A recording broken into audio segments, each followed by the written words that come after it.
जय हिंद मित्रांनो, आपल्या यूट्यूब चॅनलवर मी सर्वांचं मनापासून स्वागत करीत आहे। जिल्हा परिषद गडचिरोलीच्या वतीने कंत्राटी शिक्षक भरतीकरिता जाहिरात प्रसिद्ध करण्यात आलेली आहे। त्या जाहिरातीमध्ये एक्झॅक्टली किती पदं भरली जाणार आहेत, किती महिन्यांकरिता भरली जाणार आहेत, त्यासाठी लागणारी पात्रता काय आहे, अर्ज कशा प्रकारे करायचा, क्वालिफिकेशन कोणती लागणार आहे, वगैरे वगैरे साऱ्या गोष्टींचा तपशील आपण या व्हिडिओच्या माध्यमातून जाणून घेणार आहोत। परंतु तत्पूर्वी आपण जर चॅनलवर नवीन असाल तर आमचं चॅनल सबस्क्राइब करा, साईडचा जे बेल आयकॉन आहे त्याला देखील प्रेस करा, जेणेकरून शिक्षक भरतीच्या संदर्भामधल्या कोणत्याही माहितीची अपडेट आपल्याकडून मिस होणार नाही। चला तर मित्रांनो, सुरू करूया आजच्या या व्हिडिओला। बघा मित्रांनो, आपल्याला स्क्रीनवर दिसत असल्याप्रमाणे या ठिकाणी जिल्हा परिषद गडचिरोलीच्या वतीने कंत्राटी शिक्षक भरतीकरिता जाहिरात प्रसिद्ध करण्यात आलेली आहे। ही जाहिरात 13/8/2024 ला प्रसिद्ध करण्यात आलेली आहे। आता यामध्ये शालेय शिक्षण विभाग मंत्रालय मुंबई यांचं जे पत्र होतं 15 जुलै 2024चं, त्या अनुषंगाने शासन पत्रानुसार जे पेसा क्षेत्रामधील शाळांमध्ये नियमित शिक्षकांची भरती होईपर्यंत तात्पुरत्या स्वरूपामध्ये कंत्राटी पद्धतीने नियुक्ती देण्याबाबत आवश्यक ती कारवाई करण्याबाबतच्या सूचना शिक्षण आयुक्त कार्यालय यांच्या वतीने 19 जुलै च्या जे पत्र आहे त्या पत्रान्वये देण्यात आलेले आहे। त्यामुळे सदर शासन पत्रातील निर्देशाचे अनुषंगाने विविध टप्प्यानुसार केलेल्या कारवायांअंती प्राप्त आवेदनपत्राच्या आधारे नियुक्तीची कारवाई करण्याच्या अधीन राहून उर्वरित शिक्षक रिक्त पदाकरिता जी भरती आहे ती केली जाणार आहे।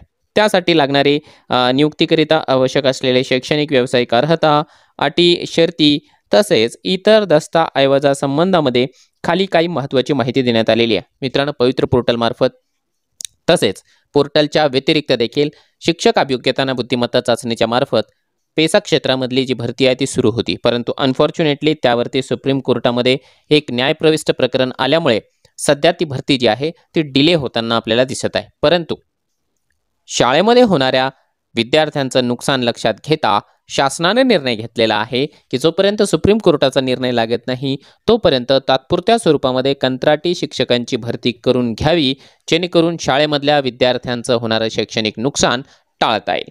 त्यासाठी ही भरती आहे। आता त्यासाठी लागणारे जे व्यावसायिक आणि शैक्षणिक अर्हता आहे ती 1 ते 5 वर्गाकरिता डी.एड असेल किंवा डी.टी.एड असेल तर ते चालेल, किंवा सी.टी.टी किंवा टी.ई.टीचा पेपर 1 असायला पाहिजे। त्यातल्या त्यात त्याने टी.ए.आय.टी 2022 परीक्षा दिलेली असावी। 6वी ते 8वी करिता डी.एड किंवा बी.एड चालतं, डी.टी.एड ही चालेल। त्यानंतर जे आहे सी.टी.टीचा पेपर 2 आवश्यक आहे। जर भाषा विषय असेल तर त्यासाठी कोणत्याही मेथडनं टी.ई.टी सी.टी.टी पास केलेली चालते। जर तुम्ही मॅथ सायन्ससाठी पात्र असाल, तुम्हाला क्वालिफाय व्हायचं असेल तर त्याची जी मेथड आहे मॅथ सायन्सच असावी, आणि सोशल सायन्ससाठी तुम्हाला जर का अप्लाय करायचं असेल तर सी.टेट किंवा टी.ई.टी याची जी मेथड आहे ती तुमची सोशल स्टडीजच असायला पाहिजे।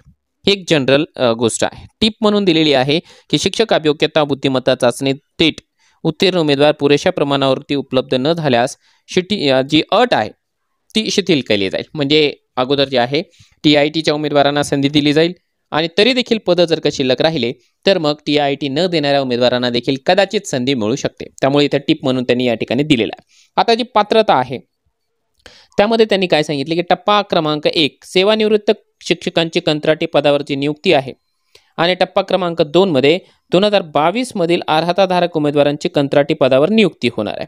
त्यासाठी जे काही रिक्त पदं आहेत 1 ते 5 वर्गाकरिता 419, पदवीधर प्राथमिक शिक्षक 6वी ते 8वी करिता 120 ते विषयनिहाय रिक्त पदांचा विचार करून नियुक्ती दिली जाणार आहे। आता यामध्ये जवळपास जे आहे 500-550 पदांची ही भरती आपल्याला पाहायला मिळते आहे कंत्राटी पद्धतीने।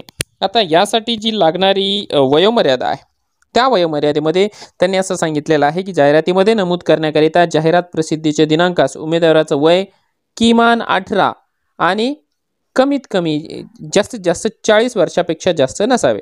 मागासवर्गीय किंवा दिव्यांग उमेदवारांच्या बाबतीमध्ये कमाल वयोमर्यादा 45 आहे। आता यामध्ये मिळणारं जे ठोक मानधन आहे ते असणार आहे 20,000 रुपये।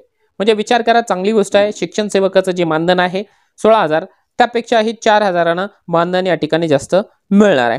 अर्ज कसा करायचा आहे तर अर्जासाठी उमेदवाराने सोबत दिलेल्या जो नमुन्यामधला अर्ज आहे तो भरायचा, आत्ताचा जो पासपोर्ट साईज फोटो आहे तो त्याला लावायचा, त्याचबरोबर आवश्यक त्या सर्व शैक्षणिक आणि व्यावसायिक अर्हतेचा जो प्रमाणपत्राच्या सुस्पष्ट दिसतील अशा अटेस्टेड कॉपी सोबत जोडायच्या। त्यामध्ये एस.एस.सी. एच.एस.सीचं गुणपत्रक, पदवी उत्तीर्ण गुणपत्रक, डी.एड किंवा बी.एड जे काही आहे ते, टी.ई.टी सी.टी.टीचं प्रमाणपत्र, पेपर 1 असेल, पेपर 2 असेल ते द्यावं लागेल, त्यातल्या त्यात तुम्हाला शाळा सोडल्याचा दाखला म्हणजे TC द्यावी लागेल।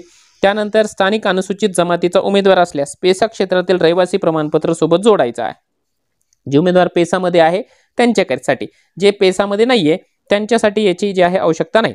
आता निवड कशा प्रकारे या उमेदवारांची होणार आहे ती एक गोष्ट या ठिकाणी लक्षात घ्या। तर निवडीकरिता जो क्रायटेरिया यांनी या ठिकाणी ठेवलेला आहे की जाहिरातीद्वारे प्राप्त होणारे अर्जानुसार ज्यांनी TIT परीक्षा दिलेली आहे त्यांच्या गुणांच्या आधारे यादी तयार करण्यात येईल आणि गुणवत्ता यादीमधील रिक्त जागांच्या प्रमाणात उमेदवारांची निवड यादी डायरेक्टली लावून दिली जाईल। आता अर्ज कसा करायचा आहे तर नोंदणीकृत रजिस्टर पोस्टाने जर अर्ज आपण पाठवत असाल तर त्याचा जे लिफाफा आहे त्यावर कंत्राटी शिक्षक या पदासाठी अर्ज असे ठळक अक्षरात लिहा।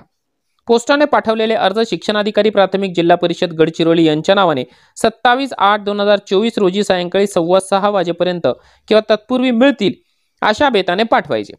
त्यानंतर प्राप्त झालेल्या अर्जाचा विचार करता येणार नाही। तसेच पोस्टाने किंवा विलंबाने या कार्यालयाला जर का काही पत्र अर्ज आले तर त्याचा देखील आम्ही विचार करणार नाही असं एक नोटिफिकेशन यांनी दिलेलं आहे। याशिवाय उमेदवाराने स्वतः पूर्ण भरलेले अर्ज जर या कार्यालयामध्ये दुसऱ्या माळ्यावर 27 पूर्वी जर का आणून द्यायचे असेल तर ते स्वतः देखील या ठिकाणी आणून देऊ शकतात। जे आसपासचे उमेदवार आहेत त्यांनी स्वतःच अर्ज भरण्यासाठी या ठिकाणी प्रयत्न करावा।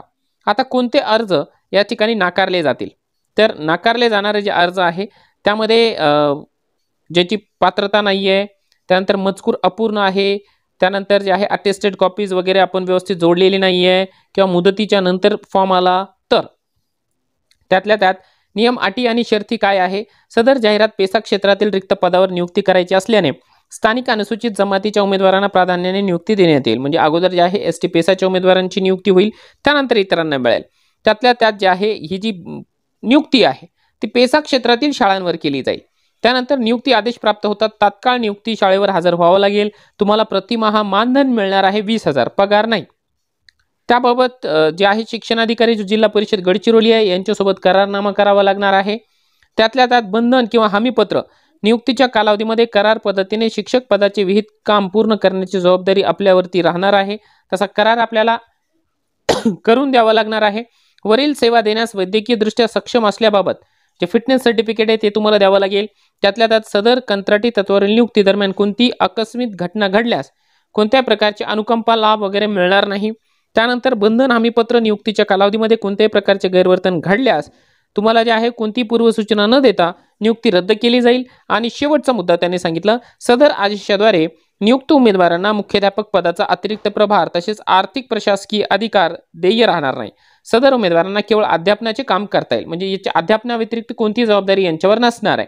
ही जी जाहिरात आहे मित्रांनो ती जाहिरात आपण असं सांगू शकतो की शिक्षणाधिकारी प्राथमिक आणि मुख्य कार्यकारी अधिकारी प्राथमिक नाही ते दोन्हीला लागू आहे यांच्या सहीनिशी या ठिकाणी देण्यात आलेली आहे। आता यासाठी जो काही अर्जाचा नमुना आहे तो आपल्याला स्क्रीनवरती या ठिकाणी मी दाखवत आहे। हा संपूर्ण अर्जाचा जो नमुना आहे तो ॲज इट इज आपण याची प्रिंटआउट काढायची आहे आणि यामध्ये नाव आपलं जो पत्ता किंवा इतर ज्या काही बाबी विचारल्या जात आहेत त्या सगळ्या बाबी भरून लिफाफ्यामध्ये बंद करून पाठवून द्यायच्या आहेत। आता हा जो फॉर्म आहे ही जी PDF आहे ती PDF मी मित्रांनो तुमच्याकरिता आपलं जे टेलिग्रामचं चॅनल आहे त्या टेलिग्रामच्या चॅनलला देतो आहे, जेणेकरून तुम्हाला सहजपणाने याची जी PDF आहे त्या PDFच्या सहाय्याने त्याची प्रिंटआउट काढून हाच फॉर्म म्हणून या ठिकाणी सबमिट करता येऊ शकतो।